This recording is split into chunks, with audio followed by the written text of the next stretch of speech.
All right, welcome to the happy hour. Woohoo! Drive time with Shayne and Mitch. That's it. It's Shayne. We've got the top 40 hits. That's it. It's Shayne and Mitch driving you home, and what we're going to do is we're going to say benign shit while we try and force your mind to be susceptible, so we can Talking about all things communist, capitalist, and Kim Kardashian. That's it. So what's the deal with Kim Kardashian's? Oh man, we're being a bit loud, I think. Okay. Are we being too loud? So we'll try and keep it down, mate. Okay, sorry. Keep the podcast rolling. Guys, we're just Censorship. in the bloody library here because we're making it big. That's it, mate. It's your big head. There's too many resident cavities in your head. Yeah. The sound just bounces off your skull. All right, so we're gonna whisper our podcast. See, this is where it's gotten to, Mitch. Right? You can't even talk about these subjects without whispering in a basement somewhere. We haven't even started on the issues yet, and we're already being censored. It's a bloody disgrace. So, Mitch, what's been happening? It's been like 4 years. I went off the deep end and I joined a cult. And I was running around thinking I was like Neo in the Matrix or some fucking shit. Mate, I'm really sensitive now, but I'll see if the levels are okay now. Fine. Keep rolling. Oh, okay. Mitch is being a...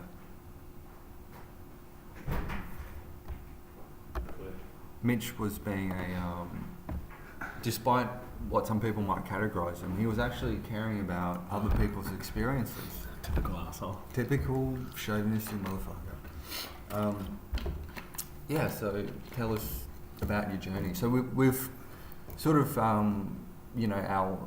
the chaos of life, dragged us in different directions, but we've come back and coincidentally... Well, I've just stayed here really, and you've been on an adventure. Mate, I'm just more of the shopkeeper just waiting for the hero to return. Oh, I'll get out of it. No, you had a beautiful lady friend that you were in a relationship for a few years. She's still beautiful. And she's still... The only thing's changed is you're not in a relationship with her anymore. Yeah. That's what's that is the massive change. That's the difference. Is she's moved on to better pastures. Probably. Well, she was a really cool person. But you've gone your separate ways, and it was really funny, man. I was talking to our old mate Cameron Duggan. Cameron D. Duggs. D. Duggs, and he was saying like, as soon as he breaks up with her, he'll come back to comedy. And then you did. He didn't. Yes, you did. Like you came straight back. He knows me too well. And I thought it was hilarious, man. Like so what happened? So you sort of got out of the nesting phase, and then you're like, oh, well now I have to go back and. Well, I think gotta fill your time. Yeah, no, I've wanted to come back, I guess, for a long time, but life gets in the way, and I think I left originally because I wasn't happy with what I was doing, so I thought let's go live a bit more and then come back to it. Yeah, I don't know, man. Maybe I don't have the passion if I didn't keep going that I need to, and that's something I question. Fair enough. Yeah, I guess when you're not in a loving relationship, you have a lot more free time, which is one of the perks. That's it. So I had to fill that with something rather than just sitting at home drinking whiskey. So I thought, why not go to a pub and drink whiskey instead? That's it, and yell at people on stage. Stage. Irrational, crazy shit. It's been going really, really well. The thing with stand-up, the only difference, the thing is that drunk dude at the pub who's just talking shit, you put a microphone in front of him and all of a sudden he's an artist. We've just premeditated that. We've called ahead a week earlier and said, hey. I'm going to rock up drunk saying shit. Can you put me on the official lineup? Surround a crowd around me, please. So good. It's so addictive. Love a good open mic. Oh man, it's so good. Just to be heard, you know what I mean? It's an AA meeting where they don't have to internalise their laughter. And you can, you're at an open mic and you're looking at the people around you and you're thinking, this is the most functional group in civilization currently, and I'm so glad to be one of them. What say? Oh, the comedians. Just the comedians. You're just like, I'm definitely in the right place, mate. These are the winners. These are the these are the people that have followed all the rules. They've fingered all the chicks. These weren't the people who weren't socially excluded. Massively. Alphas. Oh, just the. There's our Lord and Savior Jordan Peterson. He has this good quote. Praise Peterson. Praise Peterson. He's got a good quote that says, "The court jester can make fun of the king because he's beneath contempt." Right, and I like to think that quote's about me. Beneath, like you wouldn't even bother having contempt for me. Do you know what I mean? It's just like, yeah, that dude's just out of his mind. So you're back in the game, mate, and so let's talk about our mutual admiration for Jordan Peterson. So we've both kind of discovered him. We've had a lot of shared interests. Like we're both into stand up, and then we found out we're both like StarCraft. Yeah. And then we've been to Jordan Peterson. What's going on? Mate, the roads that we're walking down, they keep intertwining. Dude, it's meant to be. Yeah, I discovered him on the Joe Rogan podcast. I like the Old Rogues podcast because there's a lot of different people on there. You get a lot of different angles. But yeah, Peterson definitely stuck with me. How did you find out about him? Well, basically, when I was coming out of my cult phase, for a while I was like, the hypocrisy, double standards, dishonesty is based on the individuals involved in the cult rather than the ideology. So I was still a believer, and I was just like, they're just bad Muslims. They don't follow the Quran properly, right? And then I thought about it, and then I realised that no, the ideology is toxic, and for ages, like I didn't want to click on any of these cringe videos because like I used to like watching like YouTube like fail compilations, right? Because it would make me feel better about my own failures, and then like it would have suggested SJW cringe videos, and just for ages I put it off, and I didn't want to click on it because I could just do you know what I mean? Like I didn't want to like have that. You weren't ready. Ideology is like being on a raft, right? Yelling at other people that they need to get on the raft, otherwise they'll drown. When in reality, the water's only like an inch deep. Yeah, all those people are just on the they're land. They're like playing, like splashing the water at each other, like throwing like beach balls, like having a great time, getting a tan, surfing and stuff. And I'm on the life raft going, "You people, you'll be miserable without this life raft. You're all gonna drown. You're all gonna drown. There's sharks out there." Sharks will get you. There's neo-Nazi sharks out there. Mate. You need to get on the raft, mate. And it was madness, absolute madness. Anyway, so I started watching these things, and then I listened to how people sound when they're spewing this rhetoric. When I'm not inside of like a group membership kind of group identity fucking horseshit. And I was like, holy shit, these people are out of their fucking minds. Like there's this one lady called Milo Stewart, and like it was so insane. Like so with postmodernism, so modern feminism is like Marxism plus postmodernism. Postmodernism's like the idea of like deconstructing everything, that everything's a social construct. Nothing means anything. Nothing means anything. You peel back the layers of reality, and but like it sort of points out something that's somewhat true, that you're subjective. Everything is subjective. You can interpret things in an infinite amount of ways, right? But then they go a step further and they go, well, there's no objective truth. And it's like, really? It's like, dude, when someone gets hit by a fucking car, right, postmodernism goes out the window. Do you know what I mean? Like when shit goes down, people yell out, is there a doctor in the room? They don't yell out, is there a postmodernism in the room? Let's deconstruct what's really going on. Yeah, it seems like the neck's been broken, but that could just be our interpretation. I think that's something that I've picked up on talking to a few people along those ideological lines as well, is that it is quite like what is anything, like completely deconstructing the genders and everything like that. And I understand that people are going to be on a curve and feel more feminine when they're born a man and things like that, but it's kind of like looking into infinity, I think, for some of them, and you can really like, you can just sit there and just think to yourself, what is this? This is nothing. Where am I actually? What is my eyesight giving me? Like, I'm just fucking a dust in space, and you can definitely do that, but it's, I don't think, healthy, and I think that's what the postmodernists are doing for a long time, and I don't think that's giving any real benefit or structure to society, and that's the issue. Yeah, like right? postmodernism, like I'm happy to play like the pontification game forever, but like at the end of the day, shit needs to get done. And postmodernism aren't building any buildings or fucking raising any kids. No. Right? What was I going to say? Not well, anyway. Not well. They're like, oh, my kid doesn't have a gender. No, I'm going to send him to a gender-neutral school. I'm going to give him a non-binary diaper. Yeah, let's make life even more confusing than it already is. Let's completely annihilate any semblance of certainty. So anyway, so I was watching these cringe videos, and Milo Stewart, she was, they had this insane video, and this is what postmodernism does, because basically, to sum up postmodernism in like 3 words, it's feels equals reals, right? Whatever you feel is real, right? And so Milo Stewart and her crazy little friend, and they're like 20-year-olds, right? Like I'm not, like it's like of course, dude, being a 20-year-old is cringy as fuck, right? But that's not the point. This is what the computer virus does to people's brains, right? And they had this insane video about like gender identity. So her friend identified as trans, right? And like I've met trans people, and like people who've actually put in effort to earn their, like, do you know what I mean? Like, they're like the white belt of trans. Like, they were trans like for a month, and now they think that they're like some oppressed status that deserves a voice.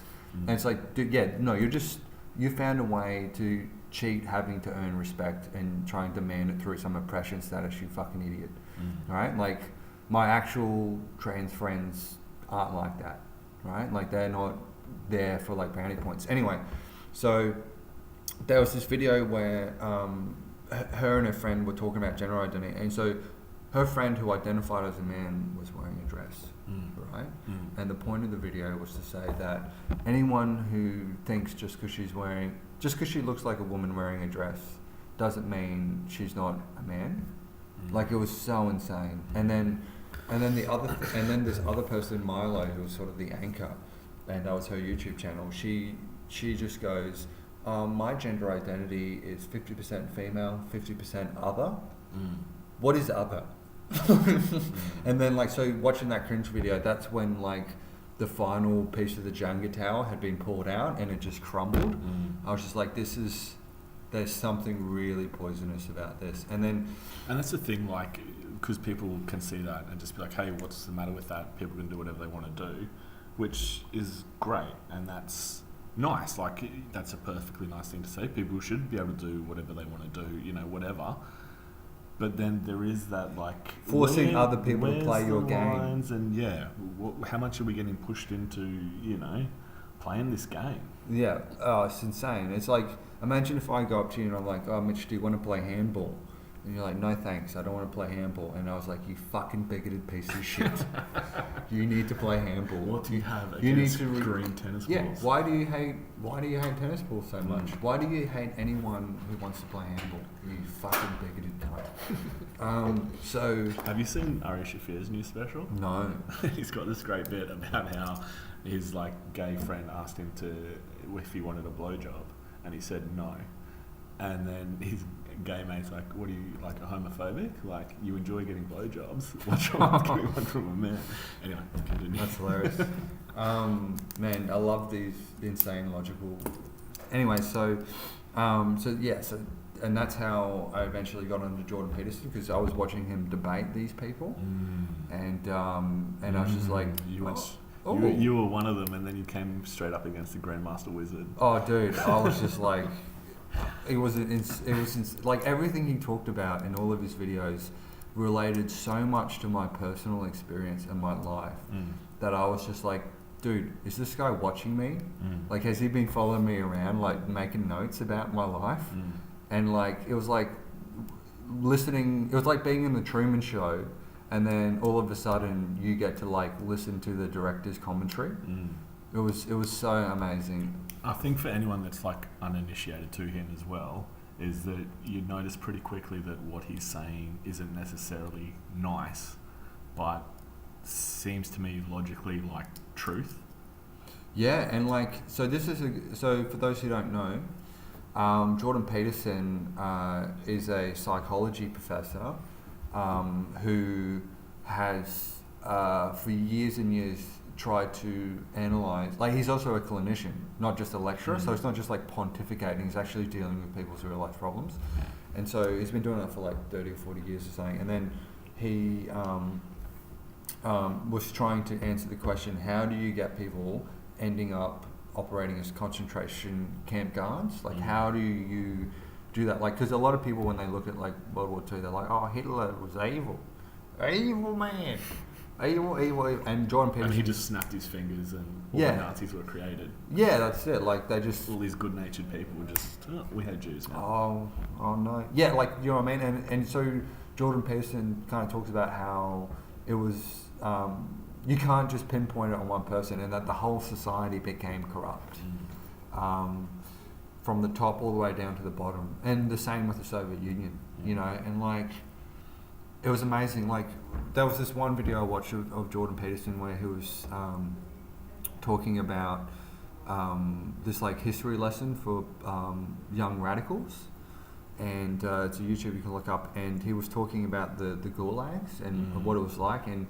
apparently if you took survivors from the concentration camps in Nazi Germany and people who went through the gulags, and then you kind of removed like the nouns and stuff, and you got them to read each other's accounts, neither party could distinguish the difference, which I was like, fuck. And then this other thing he kind of pointed out is like, so people would be like loyal members of the Communist Party and shit, like, you know, fought in the Civil War and were like, yep, we're gonna make our new society, fuck capitalism. And then anyway, they would end up in the gulag, right? Because, you know, accusation equals verdict. Like, and this is very much the mindset of the current left, far left nonsense. And then and so what happened is like people would go into the gulag and they would be like, oh, everyone else in the gulag is obviously guilty and I'm the exception, and they've made a mistake putting in here, and that it's only a matter of time until they rectify the mistake and they pull me out, because they still believed in the ideology and the ideas and the party and all the narrative. And there's this book I read called You're Now Less Dumb, where it talks about people who think they're the second coming of Christ. And so in the 70s or 60s or something, this psychologist was like, okay, what happens, maybe I can cure these people of their delusions if because he got like 3 different people who all thought they were the second coming of Christ, and they put them all in a psycheboard together, and every one of them was like, that dude's out of his fucking mind. He thinks he's Jesus. I'm Jesus, right? Like he's just a plumber, you know what I mean? And then, and then I could relate to that in terms of my experiences, in terms of like the way I would see people kind of get scapegoated and cannibalized in this far left subculture that I was part of. And then when it happened to me, I was like, oh, well, clearly this is some sort of glitch in the matrix, you know? And I think it's hilarious, like these people come into because all the experienced people in the gulag, they're like, yeah, man, that's what they all say. They all think that. And then like they give it 3 months and they have their meltdown and stuff, and they're like, oh no, and then they finally unplug and they become cynical bastards. And oh man, and it was so crazy, it was so sad. There was this thing where there was like a mother in the gulag got a letter from her daughter saying, oh mummy, tell me, did you do the thing they said you did? Because if you didn't, I'll hate the party and I'll never trust them again. But if you did do it, I'll never speak to you again. Yeah.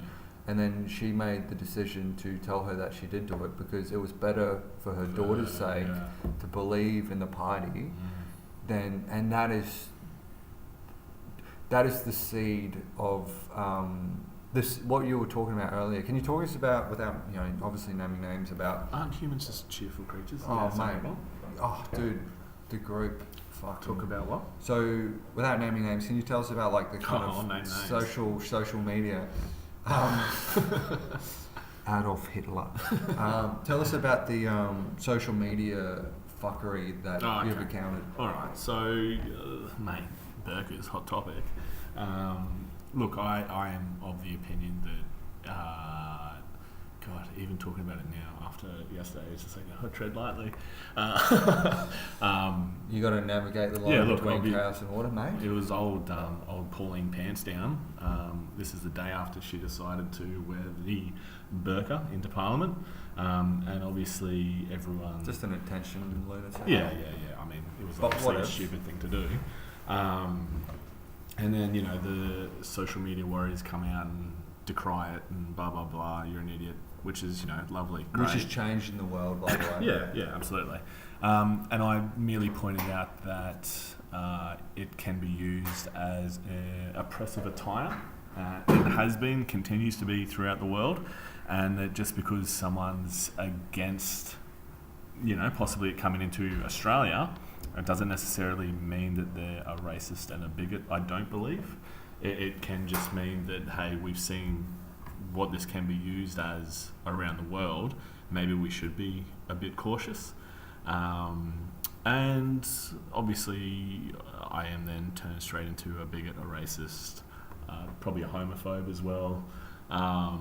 People just deleted Dude, my imagine Facebook. Any of these people who denounce them. Imagine if they were for ideological or societal or governmental reasons to wear a burqa. And these people are apparently all for women's liberation and things like that. And I made the case that maybe being forced to wear a garbage bag isn't congruent with feminism. I get that, tradition, being closer to God, and that's all good stuff. But then also we're social animals, and although my experience might be limited, what women I have seen in the public domain wearing a burqa have had very limited social interaction. And I mean, you read the stuff from... I've never been to Saudi Arabia or many other countries where it is enforced. It doesn't sound like the women there are having the greatest time. And I don't know of too many women within Australia that would be happy being dropped off in countries where it is a high degree of burqa wearing. Not only that, they wouldn't be allowed to say that shit on social media. It would be like, oh man, so you. And I'm all for freedom. People want to wear a burqa. So what kind of people deleted you from social media, man? Well, obviously, like were these people you've been friends? Have any kind of conversation. Are these people you've been friends with for a long time, or? Not necessarily. I mean, obviously I wasn't the closest with them because they could make a pretty big snap judgment about me. I think social media has exacerbated. But even with that, okay, I had a thing like maybe a couple of years ago, right? This woman that I knew, she knew me inside out. Knew me very well. We've been close for a long time, right? Mm-hmm. I refuse to label myself a feminist. Now, she knows that I'm for equal rights, for all of that, blah, blah, blah. But just the mere fact that I wouldn't label myself something, even though I refuse to label myself anything, she was ready to end the friendship because I wouldn't do that. So that's the kind of like cutthroat knife shit that's just... It's insane. It is, and I've been there, done that. Yeah, it's so hideous, man. Like I can't believe what a piece of shit I was, and it's addictive, man. Like it's addictive. Like the whole idea of human sacrifice, like the idea that you sacrifice something special for the idea of a higher, to appease God, to appease the universe, right? That's what I think on some level the psychology of this is going. Like I'm so convinced of my beliefs, and I'm so tied up in my moral goal that I'm willing to sacrifice this human being and exclude them, which in a tribal setting that our brains are involved in, if you fucking shun someone from a tribe, they're dead. Do you know what I mean? That's a death sentence. So they're willing to, I feel like there's this kind of like this, the bigger the sacrifice you make for your beliefs, the more that you feel that you're living in line with those beliefs. So I think that's part of the psychology of just severing ties and shit. How interesting is that, like, what would you call, like, say one of those things that has gone throughout humanity, which is sacrifice, just holds true. Like, back when there was, I guess, a more limited understanding Aztecs would sacrifice people. But now it just comes to like deleting people off Facebook. yeah, or like that you'd have to commit some kind of sacrifices. Like you've got to sacrifice time if you want to be good at a craft. That's it. Yeah. So our the prophet Jordan Peterson, he talks about the biblical the biblical significance of the Bible, and he talks about like the whole Abrahamic story about because when you first kind of hear that, you're like, oh, like the only kind of person who would want to kill their kid for God would be someone in a meth psychosis. But the point of the story was this idea that like if you're willing to make the right sacrifices, you appease God, and that's the Cain and Abel story, which actually predates because Judeo-Christian crap came from Abraham. Like the Garden of Eden and the Cain story, like is in other cultures, like weird tribal cultures and stuff that exist in pockets, so it's older than that. And in the Cain and Abel story, it's like Abel makes the right sacrifices, right? And then Cain doesn't, and then Cain gets resentful. This is like the worst marketing for Jordan Peterson. Like it's not short and sharp. It's just in half an hour long podcast. Mate, but anyway, sorry, continue. You cannot break down the prophet's message into sound bites. Sorry, continue. Make Jordan Peterson, make everyone know how great Jordan Peterson is. I'll get that on a hat. Anyway, so the Cain and Abel thing. So what that means as a metaphor, like, because all the references in the psychology is so predated that like it has you don't get the meaning. Do you know what I mean? It just seems like, what the fuck are you talking about? There's no God. Anyway, so basically what it means is like the Cain and Abel thing is like, okay, in the comedy world, right? Let's say Damien Power is a guy who's made the right sacrifices, right? Like he's worked really hard on his comedy for years and years and years, and it's yielded fruit. Like he's been blessed by God, which you could say the universe. He's slayed the dragon. Mate, he is a dragon slayer. He's redeeming the gold. Dude, he's resurrected the dead father. And so, and then there's a comedian who I won't name, but who's now gone on to have a great career and seems in a much better place. But for a while, they were really down on themselves because they weren't getting like the gigs or anything, and then they were kind of like quite sort of resentful, and they kind of maybe even had a go at Damien, and he was like, look guys, what are you doing for your comedy? Like, are you writing every day? Are you making videos? Are you doing festival things? Are you hitting every gig up you can? Are you putting on your own shows? Are you watching specials? Are you recording your sets? All these things. And then the other person was like, oh no. I was like, well, you don't have any right to whinge. So that's the Cain and Abel stuff. And that's, to put that into perspective for my own life is so good. Do you know what I mean? Like, I could sit here and whinge about the fact that I pissed away 4 years of my life in a cult, or that in order to deal with the trauma that I went through with that. You're just learning. It's all part of life's beautiful journey. It's all part of life's fucking wonders. And then, anyway, so that's the opposite of the SJW ethos. The SJW ethos is the external world is so corrupt and evil that... Woe is me. That... I don't, this whole idea of like safe spaces, I'm being triggered, my feelings, it's like, dude, the strongest locus of control you have is how you feel. You can choose to feel victimized, you can dwell in your victimhood, or you can harden up, make the right sacrifices, and God will bless you. Or you can get so resentful of the winners and the people who are doing well that you can go around trying to kill them, and then you're going to be Cain in the biblical stories. That's what this pathological far right, far left shit is. Here's something for you, Shayne. I don't know if you've noticed this, but I've got a bit of a noggin on me. You do have a bit of a noggin, mate. You've got a massive head. Big head. Your dick must be huge. Oh, mate, not the only big head. I'm pretty sure that, what was it, Rodney King video, where like these cops were like beating the shit out of this black dude. I'm pretty sure the batons the cops were using was your dick. Yeah, anyway, I got a big noggin. And like it was, I'm still quite freakish, but I think when I was younger I was smaller and still probably had this similar sized head then, so it was even more protruding. Dude, how did you I don't know how I balanced, that? Yeah. But like high school, right, obviously got pretty teased. Yeah? Yep. And like that was rough, man, because I was like the only one like that.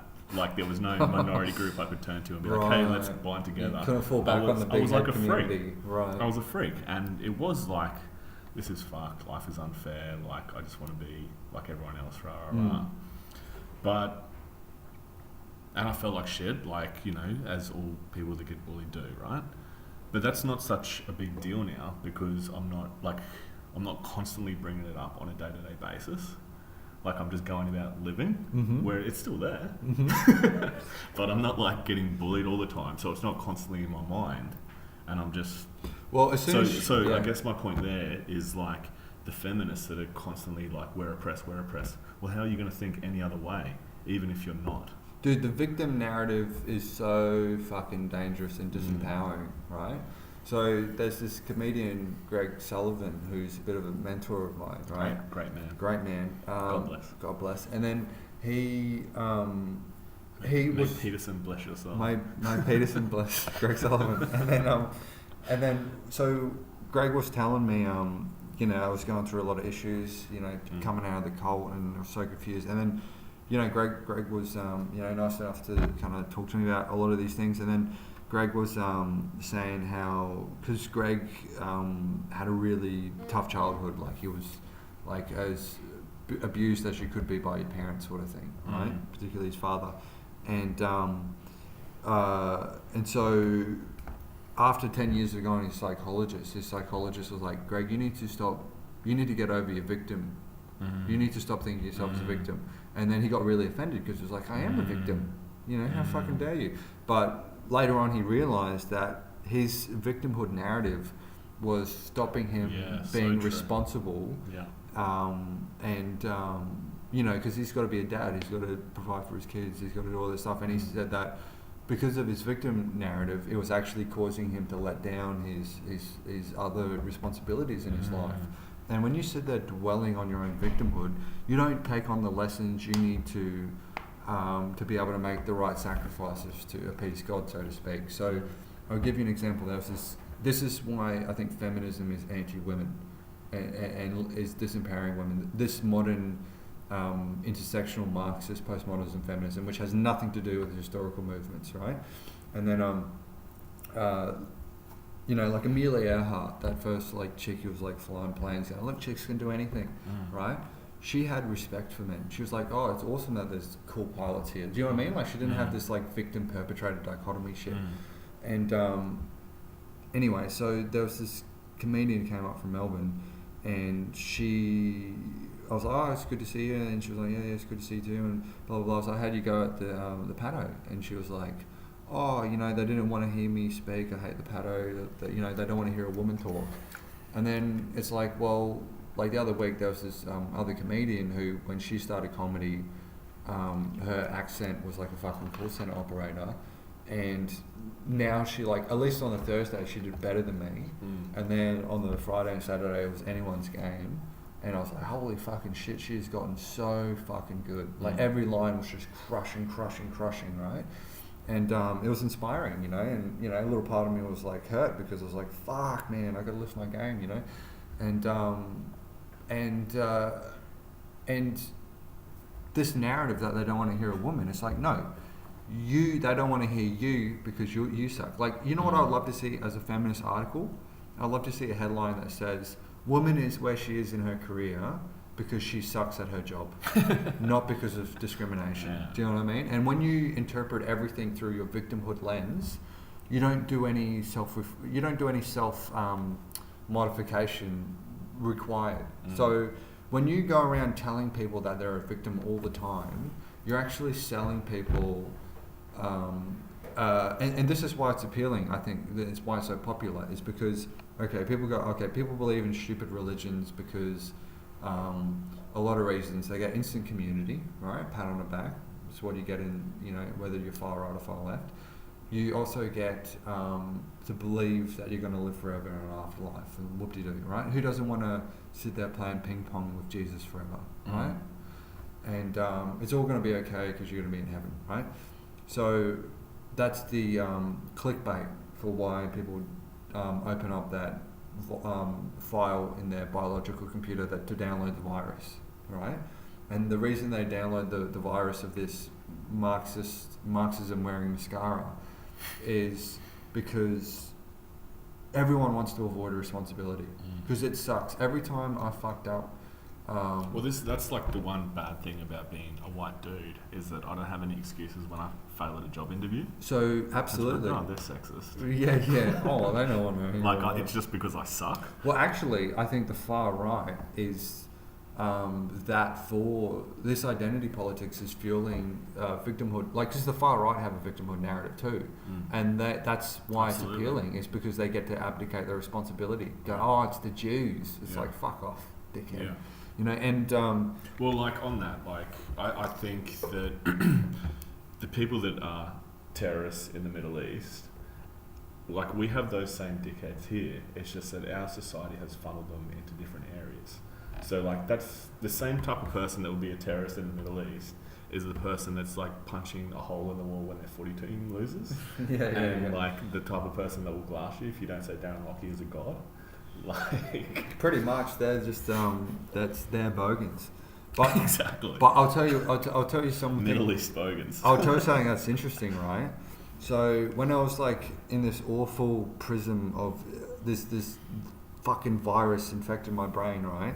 I was so miserable because you see everything in the most negative light because you're only looking at the shadow of society. So you're like, oh, we're living in such a racist shithole. And it's like, yeah, Australia has a huge legacy of racism. Absolutely. There's still issues going on, but you could still make an argument that we're one of the least racist societies that have ever existed because we have the most ethnically diverse population in the world, except for Israel, except we're secular and they're more like into their religious groups and shit. And then their multiculturalism isn't working out so great, as far as I understand, right? Like we're not like people in Ipswich aren't shooting rockets over to people in fucking, you know. Our West Bank is a place you can go. Our South Bank is a place you can go to like hang out and like everyone's having a good time, right? For now. But for now, until the ideologies take hold and the victim narratives take over, and we need to ethnically cleanse people because we're being oppressed, right? And so, when I was in this horrible state, like I had fantasies of just like going to like Channel 7's headquarters with like a sledgehammer and like smashing it in there and just screaming about the evils of capitalism. Crazy, man. Yeah. Because the when you only have resentment to live for, and you just think everything's corrupt and everything needs to be destroyed because it's so evil. You're just like, well, you're a hero by enacting that, right? Yeah, you create a hero narrative. Yeah. But I thought, and it's that thing of, if I sacrifice myself and I martyr myself for this cause, but then I'm doing the highest virtue, right? Absolutely. But what was going on? I think there's an underlying psychology there where if I had gone and done that, it would actually, because life was such a miserable experience and everything was so negative. If I had gone and done that. And I ended up in jail and just completely ruined my life in the name of this cause. Imagine if you'd done that and then you're in jail and then you discovered Jordan Peterson like 2 months into jail and you had like a 10-year sentence in front of you. Fucked up. It's like, oh God. You know what? If I had done that in jail, I probably would have been happier than if I'd kept going down the road of being an ideologue. So and I had fantasies of like setting myself on fire outside of the Reserve Bank and shit like that. because if you kill yourself for this cause, then all that suffering is over, right? And I feel what this ideology stuff does is it's kind of like the cheat code for meaning. Yeah, I was just about to say that, like how nice to have a purpose in your life. Yeah, you just don't, you don't have to have that uncertainty and that difficulty, and like you can get it done with instantly. Like done. I've done the highest virtue possible. I'm sweet, everything's okay. And if only it was that easy. And I think that's the mindset of these suicide bombers because their lives are miserable. I mean, you know, admittedly their countries have been fucked over by the West or whatever, and then you got the weird ideologies being the substitute for the lack of education and the lack of opportunity that comes from the mass poverty and corruption and the nightmare going on there.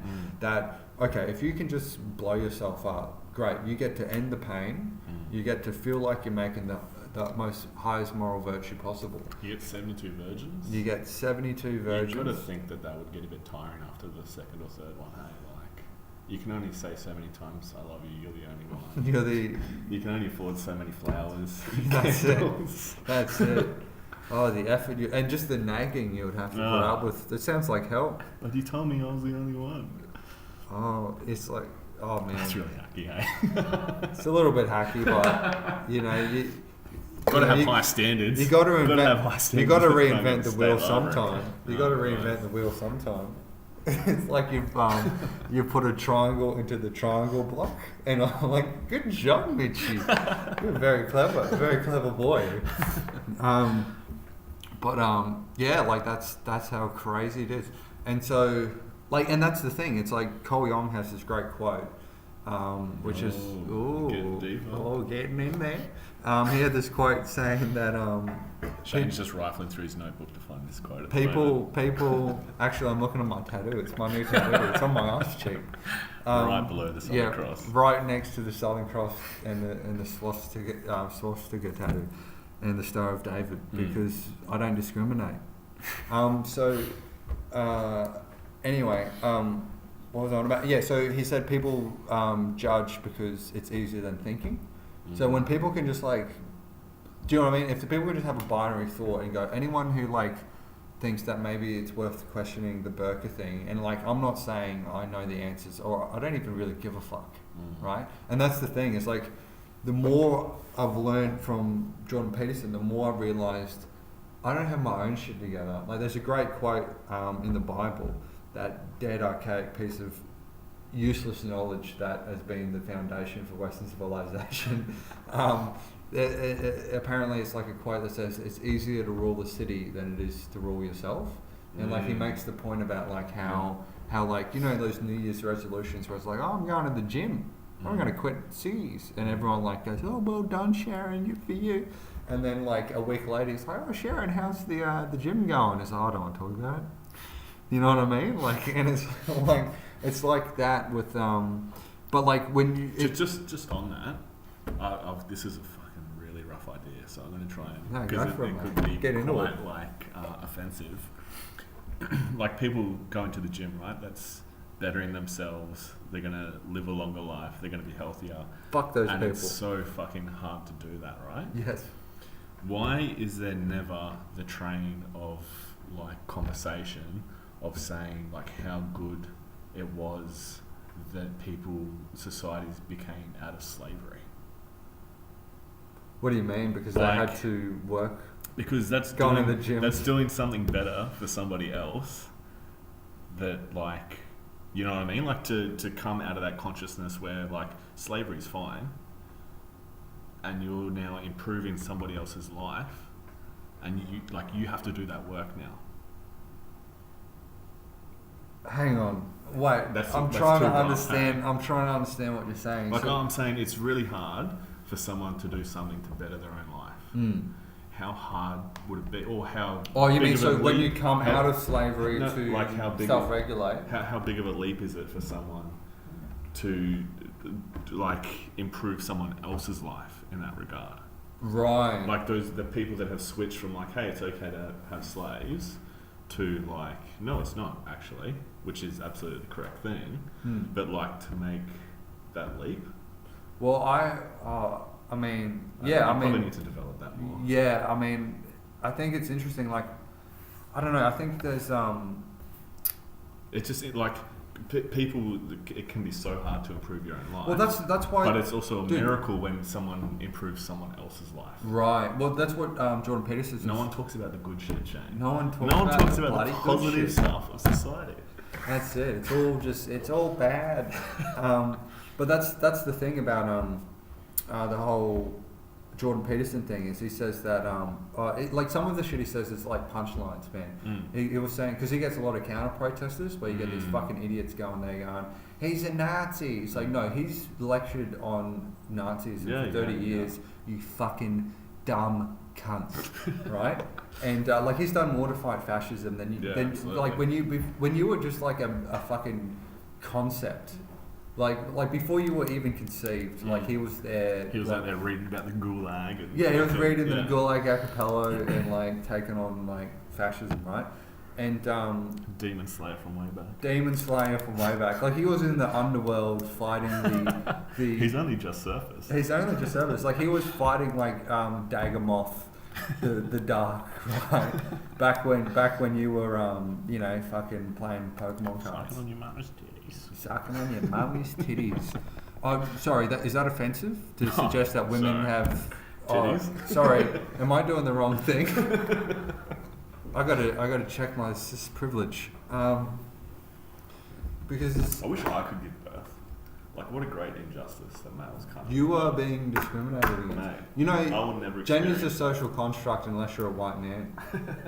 If you're a white man, then do you know what I mean? Just throw that shit back at them. Like next time they use that ad hominem attack, where they go, "Oh well, you can't possibly have a correct opinion because you don't know the hardship of X identity." You go, don't assume I'm a white man. I identify as a fucking snorkel. Cassowary. It's a cassowary. Alright? You don't know the plight of how I have to migrate every season. You fucking check your Homo sapien privilege, you fucking bigoted cunt. You two-legged idiot. Yeah. Oh yeah. Well, here I am flapping my wings. Flapping about. Trying to make sense of this world. trying to look for some grain in the the early bird gets the worm. Unless it's Put your bowls of grain out for me, guys. That's it. Like, you know what happened the other day? Is I saw Mitch in the water fountain in my yard, just like having a bath, and I was like, "What are you doing?" And then I got arrested for discrimination. I've got a court case coming up. People think ibises are disgusting. You should check out me. Sorry? And my family. You know what I've been trying to. I've actually been trying to transition, Mitch. For a long time I've been, like how some people go, I don't identify as a man and I feel like a woman in a man's body, and I totally respect that, and I've got nothing but, hope that works out for people, and it must be very difficult. I can relate, actually. I have a lot of empathy for them, Mitch, because I feel like I'm a boy trapped in a man's body, and I'm trying to transition from a boy to a man, and it's a very, very difficult process because I have to engage in a lot of responsibility, and I don't know how to do that. Yeah. I've been on Centrelink for 10 years, Mitch. I'm like the Muhammad Ali of avoiding responsibility. I'm like ducking and weaving. That's really brave of you. It is. It's so courageous. The bigger the victim you are, the more virtuous you are. I actually, personally, I identify as someone that every female wants to sleep with, and every male thinks is the funniest, outgoing blokey bloke. So anyone that disagrees with that is your preferred pronoun awesome? Oh mate, it is. And anyone that doesn't recognise that is a bigot. That's it. They don't respect how special you are. You know what I like about oh man, it's such a fucking cheat code motherfucking thing, dude. And the thing is, it's like anyone who really examines their own inner corruption and their own fucking horse shit, surely must know that on some level, people are trying to cheat reality. Do you know what I mean? And what I mean is just how often do you have a block of chocolate at your house and you're just like, no, I'm just gonna have one little square, I'm gonna have one little nibble, and then you're just shoving that whole fucking chocolate bar down your fucking mouth, and then the shame's coming in and you're right? And then do you know what I mean? And it's if you can't even not eat more leafy greens. What the fuck do you have to right to go? They need to restructure the economy. They need to build it up. You need to clean your room, mate. That's it. Jordan Peterson says. Jordan Peterson will say. And how good is that? Oh, dude, I've been cleaning my room with such pride and conviction. Dude, if I listened to Jordan Peterson, I would have wanted to get A's in school. I never saw the point. Do you know what I mean? My parents told me to clean my room, but I was like, what for? Yeah, totally. But it makes so much sense. Totally. I didn't get it either. I was like, why would you need to do this? Yeah. This shit is just going to be on the ground. I don't understand.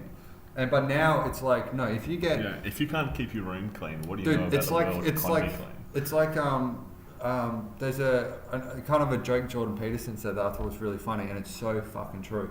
He said, so he's getting counter-protested, and by these counter-protesters. No, he was getting fucking protested by these lunatics. And then who just shout over and don't need to listen to fucking and then just look cowards, smug at whatever you say. Oh, putrid. Anyway, so I'm so ashamed I was one of them. And then, so Jordan Peterson said, okay, so the universities were like, or places that he wanted to speak at, they were like, I don't know if we should have you. We're worried that, there's going to be violence and chaos and, a big drama. And he said, look, all you need to do is put me on at 9 a.m, all right? They're not even going to wake up until like 2 p.m. from their alcohol and pot and juice hangover. And that is so fucking true, man. Like, I was in squats living with these people. These people would just sit around drinking and smoking pot. And you know what it is? It's like, he said that once you've got your own life in order and then you work on that relationship you have with, like, say, that family member. Once you've got your life in order and you're going to the gym and you're sorting yourself out, then maybe you can work on your family, which is incredibly hard. Like, I've got a brother that I'm kind of estranged from because he's like really right-wing, like maybe too far right-wing that he's not. He's like kind of deferring thinking into ideology like I did, right? And we clashed. And then, maybe if I repair that, maybe that's how I can make the world a more beautiful place. Do you know what I mean? And move towards utopia rather than going, they're doing bad things in Syria. Like, dude, like, I can't, dude, I'm not going to fucking do anything. And so it reminds me of Vipassana, right? So in Vipassana meditation, what they get you to do is they get you to not speak for a week and meditate, right? And then eventually what you do is you pick like a dot at the center of your head and you focus on that. And then you slowly, like, the next day move to the next little part in your head. And then eventually you spiral out all the way down in a spiral, all the way down to the bottom of your body, and to build the awareness of self or whatever. And I've done that before, but with me dick. Oh, mate, the amount of focusing I've done on my dick. Like, every day I just meditate for 5 minutes on my dick. I'll teach you for cleaning your room. That's it. I've got to pick those tissues off the floor. And continue. Anyway, so mental, man. I remember like having used condoms on my floor. Wait, what? While being an activist. It's like, what the fuck are you doing, you fucking lunatic? And the thing is, it's like, so the Vipassana going from the inside outwards is kind of that philosophy for, if you want to make the world a better place, you start with yourself, right? And then once you're sorted, then you can fucking whatever. And then, which gets taught to fucking nobody these days. No, it's all just like, and so imagine you go to Vipassana or something, and they go, okay, sit down there. I want you to focus on, not on your own head at the top there. We're going to start. I want you to focus on Putin's head, all the way there in Russia, right? And then work back towards yourself. Like, do you know what I mean? It's like, no, you can't. Do you know what I mean? It's like staring at like Jupiter. What's in? Yeah. And going, oh. Do you know what I mean? So like those like people who are like really knowledgeable about something but completely useless. Like they know all the like baseball statistics. Do you know what I mean? But like they can't like fucking like pay their rent on time. That's what it's like. Mate, I'm gonna go for a whittle if that's alright, because I've got a really small bladder. Mate, we can edit this part out. I got to go for a whittle too. We're almost at an hour, so maybe we'll wrap it up. What closing thoughts do you have, Mitch? It's the Mitch and Shayne show. My closing thoughts are, guys, just look out for your neighbour. Clean your room. Go from there. Once you've mastered that, be nice, think logically, and I think like I could understand those guys yesterday, right? Because everyone's so we're talking about the social media denouncing, just questioning shit fight. Any kind of thing that left thinks. Is that I get it. There's racists out there, there's sexists out there, and people want to get rid of that, which is a great thing. But don't they're just so quick to identify you as a racist or a sexist if you even mention something within a ballpark of something that's contentious. And that's what happened during the Chinese Cultural Revolution, where they were and the gulags, where they were just like cannibalizing each other. Oh, he's the secret supporter of the bourgeoisie. Oh, why? Oh, because someone said so. Oh, and I think that's to watch. That's the message that I want to get out to the listeners today. That will probably just be myself and you after we finish this. Hey man, you've got to follow. I have one fan. It was really cool. In Sydney, I went there and like been putting these videos up and stuff, and they're like this one guy who came to my show, like my one fan, he was like, "Oh mate, really good, love your shit." It's like it was so funny. It was like this middle-aged, like Eastern European or Russian dude. Yeah. It was so good. I was like, yes.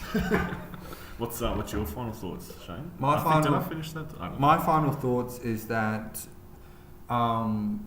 social media has the level of the ability to read other people to the degree of someone who's severely autistic, and it has the emotional instability of someone with borderline personality disorder. Yeah. Right? So you're like, social media is like, dude, there's like one person like out tabbing between porn and the other person's like on their thumb in their car screaming at their kid going, "Fuck, Mickey, stop hitting your sister." Anyway, you're a racist, Mitch. You know, and just all like the echo chambers too, like you're only going to see what things that you agree with. Yeah, well. They think they're fighting racism while all they're doing is they're in a circle like jerking each other off. Yeah. And like, let's finish on something light. What's your favourite food? I've been eating kangaroo mince lately. Okay, I hear that's quite a healthy meat. It is. What do you do? A bit of a spag bowl, kangaroo spag bowl? Mate, I've been trying to cut the carbs out, sort myself out. Yeah, Who would have thought? Nice one. Who would have thought that improving your own diet could be a better place to start than demanding a safe space? They don't teach you that in school. They just serve you sausage rolls at the tuck shop. They don't teach you that in gender studies. All right, cool. Thanks for listening. Thanks for listening to Drive Time with Mitch and Shayne. There will be a link to... thanks for all the callers. There will be a link to Mitch's Barry, you stuff. bloody character. Oh, Barry. When he rang up... What a great story that was. Oh, that was the best fart story I've ever heard. Oh, bazza. Yeah, Barry did a shit the other day. And there'll be links to Mitch McCutcheon. You got like pages and all that? No, I don't know fucking anything, man. All right, well, you should set that shit up. Just... look me up on Facebook. just send me all your like your personal shit. It's like, you're a misogynistic racist cunt with that neo-Nazi Shayne. Can't wait. All right, and look, to anyone who maybe felt upset about some of the stuff we talked about, what I would like you to do is I would like you to go look in the mirror and I would like you to masturbate. Yeah, like at the end of the, like, we're all one. And that's what I believe. You know. So stop hitting yourself. Stop hitting yourself. Right? The more you get angry at me, you're really just getting angry at yourself. Because we're all one. We love you. I love me and I love you. And I love you, Shayne. I love you, Mitch.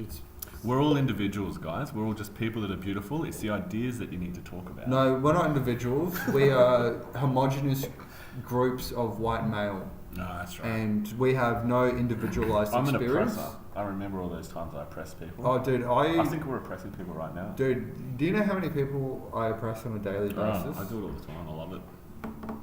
It's in my blood. Oh, mate, I'm just fucking into it. Fucking.